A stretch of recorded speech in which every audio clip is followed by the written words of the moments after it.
Welcome to my channel classes by Sunita ma'am. सभी बच्चों का हिंदी की क्लास में स्वागत है। बच्चों, आज इस वीडियो में हम पढ़ेंगे मैथिलीशरण गुप्त द्वारा रचित पंचवटी काव्य से लिया गया बिखेर देती वसुंधरा मोती सबके सोने पर, रवि बटोर लेता है उनको सदा सवेरा होने पर। बच्चों, ये जो अवतरण है ये मैथिलीशरण गुप्त द्वारा जो रचित है पंचवटी खंड काव्य उससे लिया गया है और ये काव्यांश है छठा। इसमें बहुत ही सुंदर जो चित्रण किया गया है कि वनवास के समय जब पंचवटी में निवास करते हुए लक्ष्मण एक पर्णकुटी में सीता की रक्षा करते हुए पहरा दे रहे हैं, तो रात की जो सुंदरता है वो किस प्रकार से लग रही है, इसी का वर्णन उन्होंने इसमें किया है। देखिए बच्चों, ये बहुत ही वेरी इम्पोर्टेंट जिसे कहते हैं काव्यांश है, तो इसको बहुत ही ध्यानपूर्वक देखें। पूरी वीडियो को ध्यानपूर्वक देखना है, समझना है, क्योंकि ये बहुत ही महत्वपूर्ण है इसमें और बहुत ही सुंदर वर्णन जो कवि ने किया है इसमें सुबह का और रात का। देखिए बच्चों, कवि कहते हैं, है बिखेर देती वसुंधरा मोती सबके सोने पर, रवि बटोर लेता है उनको सदा सवेरा होने पर, और विरामदायिनी अपनी संध्या को दे जाता है शून्य श्याम तनु जिससे उसका नया रूप झलकता है। वसुंधरा, वसुंधरा का अर्थ होता है बच्चों पृथ्वी, धरती का पर्यायवाची है वसुंधरा। और रवि, ये जो रवि है ये सूर्य का पर्यायवाची है बच्चों। और जो संध्या शब्द है, संध्या का अर्थ होता है जब सुबह होती है और न रात होती है न दिन होती है, ऐसा समय होता है एक कि रात जा रही होती है और सुबह आ रही होती है, तो उसे कहते हैं बच्चों संध्या। संध्या दो समय होती है, एक शाम के समय भी संध्या होती है, एक सुबह को भी जो होती है वो प्रातःकाल संध्या होती है। सुबह को जब सूर्य निकल रहा होता है, रात जा रही होती है, वो प्रातःकालीन होती है, प्रातःकाल कहते हैं उसको। और जो शाम को जब सूर्य छिप रहा होता है, रात आ रही होती है, तो उसको भी बच्चों संध्या कहते हैं। अब इसका अर्थ देखिए, है बिखेर देती वसुंधरा, यानी जो पृथ्वी है, पृथ्वी सबके सो जाने पर क्या बिखेर देती है? मोती, मोती सबके सो जाने पर बिखेर देती है। जो पृथ्वी है वो सबके सो जाने पर मोती बिखेर देती है। और वो किन मोतियों की बात कर रहे हैं? वह मोती जो आकाश में नक्षत्र रूपी मोतियों को फैला देती है। जब रात आती है तो रात में जो तारे निकलते हैं उन तारों की ही बात हो रही है कि जैसे ही रात आती है, रात क्या करती है? नक्षत्र में नक्षत्र रूपी मोतियों को आकाश में बिखेर देती है। यानी यहाँ पर जो कवि हैं वो कल्पना कर रहे हैं कि जो रात आने पर जो आकाश में जो तारे दिखाई देते हैं वो शायद जब रात होती है तो वो रात उन तारों को मोतियों के रूप में ले आती है और आकाश में बिखेर देती है। रवि बटोर लेता है उनको सदा सवेरा होने पर। रवि, अभी बताया था, रवि जो सूर्य का पर्यायवाची है, सुबह होते ही उन मोतियों को रवि बटोर लेता है। बटोरने का अर्थ होता है इकट्ठा कर लेना। यानी जैसे ही सुबह होती है बच्चों, आपने देखा होगा जब आप जल्दी उठते हो तो जो घास होती है उस पर जो है ओस लगी होती है, और जो ओस की बूंदें होती हैं वो सुबह जब सूर्य निकलता है तो उसकी किरणों से, जो धूप होती है उसकी धूप से वो जो सारी ओस होती है वो सूख जाती है। तो इसकी कल्पना कवि ने की है कि ऐसे लगता है जैसे सूर्य निकला और सूर्य ने निकल करके उन मोतियों को बटोर लिया। सवेरा होने पर, सुबह होने पर सूर्य निकल कर उन मोतियों को बटोर लेता है और विरामदायिनी संध्या को अपनी संध्या को दे जाता है। और जब शाम होती है तो उन्हीं मोतियों को वो फिर शाम को दे आता है, देकर चला जाता है। शून्य श्याम तनु जिससे उसका नया रूप झलकता है।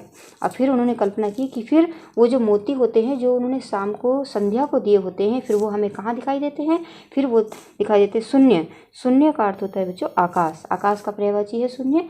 तो वो जो श्याम का अर्थ होता है काला, यानी काले अंधकार में जो अंधेरा है, अंधेरा जो आकाश में होता है वही मोती आकाश में शाम को दिखाई देते हैं और उनका नया रूप झलकता है।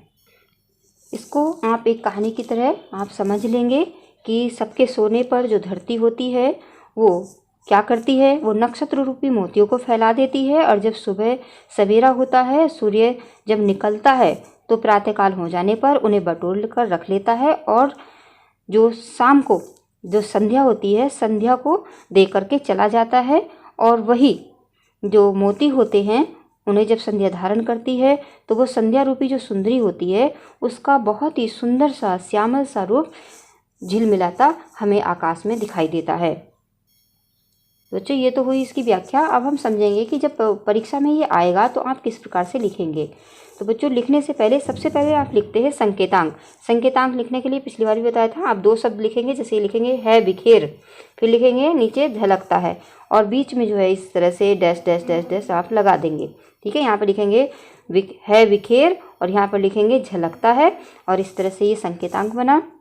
और फिर लिखेंगे बच्चों इसका संदर्भ कि प्रस्तुत पद्यांश राष्ट्र कवि मैथिली शरण गुप्त द्वारा रचित पंचवटी काव्य से लिया गया है, जो हमारी पाठ्य पुस्तक के काव्य खंड में संकलित पंचवटी काव्यांश से उद्गृत है। इस प्रकार से बच्चों आप लिखेंगे इसका संदर्भ। वीडियो को रोक करके बच्चों इस संदर्भ को अपनी कॉपी में नोट कर लीजिए। बच्चों संदर्भ आपको याद ही हो गया होगा क्योंकि पिछली जितनी भी वीडियो में काव्य में पढ़ा है हमने, मैथिली शरण गुप्त के जितने भी अवतरण पढ़े हैं सब में एक ही संदर्भ है। तो बच्चों आप एक संदर्भ याद कर लीजिए, वो पूरे जो पाठ में वही चलेगा। अब आगे आता है प्रसंग। प्रसंग बच्चों बदलता रहता है क्योंकि प्रसंग में वो चीज़ लिखी जाती है कि उस अवतरण में क्या बात हो रही है, किसका वर्णन हो रहा है।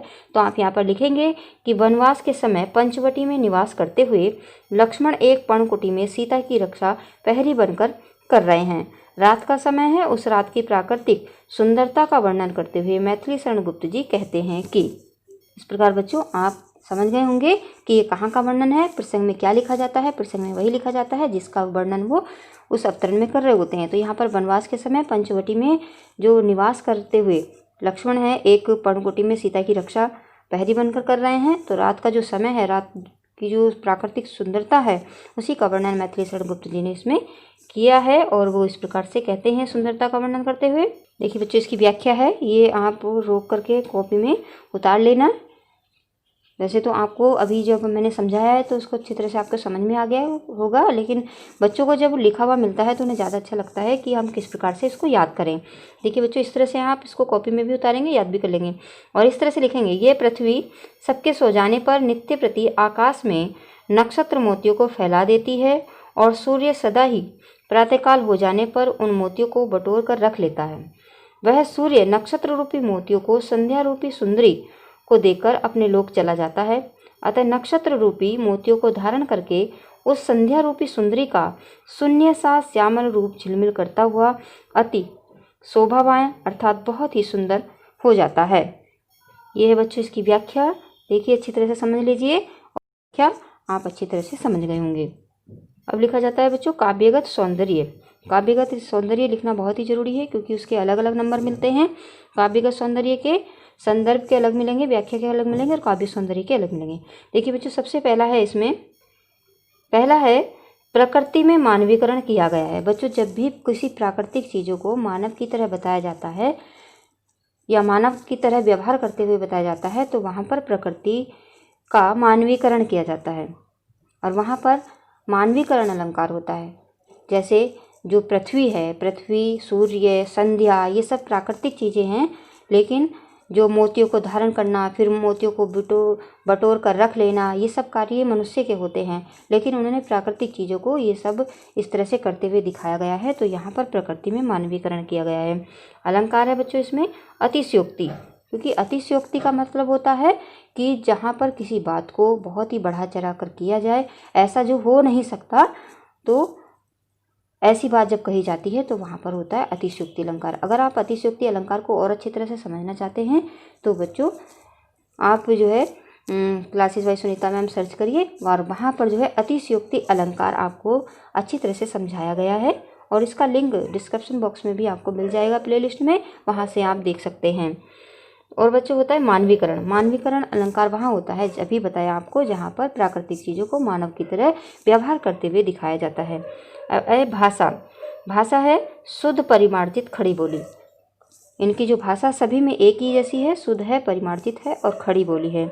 गुण है बच्चों प्रसाद। प्रसाद गुण है। और शैली। शैली है वर्णनात्मक। बच्चों प्रसाद गुण वहाँ होता है जहाँ पर कोई बात बड़ी अच्छी तरह से सबको समझ में आ जाती है। शैली वर्णनात्मक है। वर्णनात्मक शैली वहाँ होती है जहाँ पर किसी चीज़ का वर्णन किया जाता है। और छंद है यहाँ पर मात्रिक। मात्रिक छंद है। तो बच्चों आपको अच्छी तरह से ये समझ में आ गया होगा। ये जो है बहुत ही महत्वपूर्ण अवतरण है, इसको अच्छी तरह से आप समझ लें।